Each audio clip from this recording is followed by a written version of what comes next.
que ça va? Les Bambara disent que la langue n'a pas d'os, mais elle peut briser des os. Les Wolofs disent, parler fait du bien, mais ne parle pas qui peut, parle qui veut. Les Aoussa disent que la parole est comme une flèche qui, lorsqu'elle est mal envoyée, peut faire des dégâts dans l'oreille de celui qui la reçoit. Et chez nous, on dit, n'est pas orphelin celui qui a perdu père et mère, mais celui qui a perdu l'espoir. Un orphelin avait reçu pour seul héritage un coq. Mais entre nous, qu'est-ce qu'on peut faire avec un poulet? Poulet pressé. Tout compte faire, le poulet finit toujours dans la marmite. Mais son grand-père lui disait toujours, quand tu vas chasser un éléphant et que tu croises un escargot sur la route, prends-le. On ne sait jamais. Il entraîne son coq et fait de lui le meilleur coureur de tous les coqs au monde. Je vous dis, première course, première victoire. Deuxième course, deuxième victoire. Troisième course, troisième victoire. Mais avec toutes ces victoires, il est devenu immensément riche. Mais sa voisine, Begleounon, ah oui, c'est son nom. Elle était jalouse de sa réussite. Donc elle part dans sa cuisine. Elle prend quelques grains de maïs qu'elle éparpille un peu partout.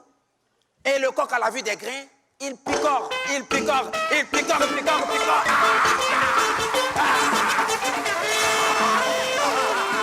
Il picore, picore, picore, picore, picore. Et va se coucher dans son poulailler. Mais la voisine Begleounon, elle se présente devant le voisin. Elle bat le gong et direction sur la place du village. Le chef est là, les notables sont là, tout le village est présent. La voisine Begleounon ne réclame que les grains de maïs qui se retrouvent dans le ventre du coq du voisin. Le chef ne peut rien dire. On envoie un couteau, il tire.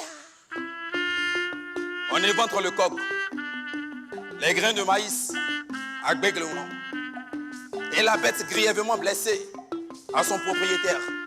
Lorsqu'il arrive chez lui à la maison, il fait appel au plus grand vétérinaire traditionnel de son village.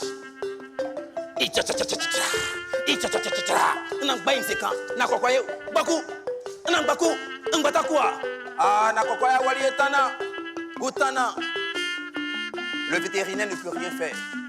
Il n'y a plus d'espoir. Et un soir de grand soir, son coq meurt. C'est le désespoir total. La tristesse est à son comble. Il n'a plus de famille, il n'a plus d'amis, il n'a plus d'héritage. Et chaque jour qui s'égrène, il pleure, il pleure, il pleure et il pleure.